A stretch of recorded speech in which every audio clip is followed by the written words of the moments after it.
بسم اللہ الرحمن الرحیم۔ 14 اور 15 شعبان کی درمیانی رات، جس کو ہمارے ہاں عام طور سے شب برات کہا جاتا ہے، اس کے بھی کچھ احکام ہیں۔ یہ ایک ایسی رات ہے جس کی فضیلت متعدد روایات سے ثابت ہے، اور اس رات میں عبادت کو موجب اجر و ثواب قرار دیا گیا ہے عام راتوں سے زیادہ۔ آج کل بعض حضرات یہ فرماتے ہیں کہ شب برات کی کوئی حقیقت نہیں ہے، یا اس کے بارے میں کوئی صحیح حدیث سے ثابت نہیں ہے۔ یہ بات درست نہیں۔ حقیقت میں شب برات کی فضیلت 17 صحابہ کرام رضی اللہ تعالیٰ عنہما سے روایت ہے۔ 17 صحابہ کرام سے انہوں نے نبی کریم صلی اللہ علیہ وسلم کی طرف سے یہ بیان فرمایا کہ اس رات میں عبادت کرنا فضیلت رکھتا ہے۔ ان میں سے بات روایتیں سند کے اعتبار سے کچھ کمزور بھی ہیں، لیکن مجموعہ ان تمام روایتوں کا 17 روایتوں کا یہ بے اثر اور بے بنیاد نہیں۔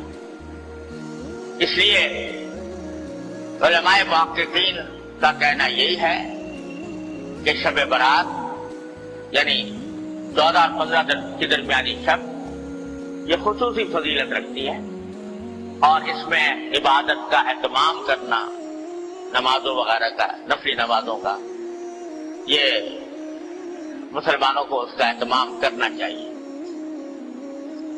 اور اس میں بعض روایتوں سے معلوم ہوتا ہے کہ اللہ تبارک و تعالیٰ کا منادی اس رات میں آواز لگاتا ہے کہ الا هل من مستغفر فاغفر له، سنو کیا کوئی ہے جو اپنے گناہوں کی مغفرت مانگنے والا ہو اور میں اس کی مغفرت کروں۔ هل من مبتلا فاعافیہ، ہے کوئی مبتلا مصیبت، مشکلوں میں مبتلا، جس کی مصیبت کو میں عافیت سے تبدیل کروں۔ یہ ساری رات اللہ تبارک و تعالیٰ کی طرف سے اعلان ہوتا رہتا ہے۔ لہذا اس رات میں جاگنا اور عبادت کرنا یہ عام راتوں سے زیادہ فضیلت کا سبب ہے۔ دعائیں کرنا بشرطے کہ وہ عبادت اسی طرح کی جائے جس طرح جناب نبی کریم سرور دو عالم صلی اللہ علیہ وسلم نے فرمائی، اس میں بھی اپنی طرف سے کوئی اضافہ نہ ہو۔ جیسا ابھی میں نے بتایا، مثالیں دی آپ کو کہ اپنی طرف سے اضافہ کوئی شریعت میں مقبول نہیں۔ کل محدثۃ بدعہ وکل بدعۃ ضلالہ، ہر نئی بات جو انسان دین میں پیدا کرے وہ بدعت ہے، اور ہر بدعت گمراہی۔ تو شیطان تو انسان کے پیچھے لگا ہوا ہی ہے۔ اس نے دیکھا کہ یہ رات فضیلت والی آنے والی ہے، تو اس فضیلت والی رات میں مسلمان متوجہ ہوں گے، اللہ تعالیٰ کی طرف رجوع کریں گے، عبادتیں کریں گے، دعائیں مانگیں گے، تو میرا تو گھاٹا ہو گیا۔ لہذا اس نے ایسے ایسے طریقے ایجاد کروا دیے کہ لوگ جو ہے عبادت سے ہٹ کر ان طریقوں میں لگ جائیں، اور ان کی وجہ سے اس رات سے جو فائدہ اٹھایا جا سکتا تھا وہ نہ اٹھا سکتا۔ کیا کے طریقے گڑھ لیے کہ بھائی نماز پڑھو یا نہ پڑھو، شب برات کا حلوہ ضرور پکاؤ۔ وہ نماز پڑھو یا نہ پڑھو، عبادت کرو یا نہ کرو، لیکن حلوہ پکانا ضروری فرض۔ اگر کوئی نہ پکائے تو قابل ملامت، کہ لے بھائی اس کے گھر تو شب برات کا حلوہ بھی نہیں پکتا، یہ بڑا وہابی ہے، یہ جو ہے ایسا کنجوس ہے، بخیل ہے کہ اس کے گھر میں حلوہ ہی نہیں پکتا۔ اب کوئی خدا کا بندہ پوچھے کہ بھئی حلوے کا کہیں ذکر قرآن میں، حدیث میں، صحابہ کرام کے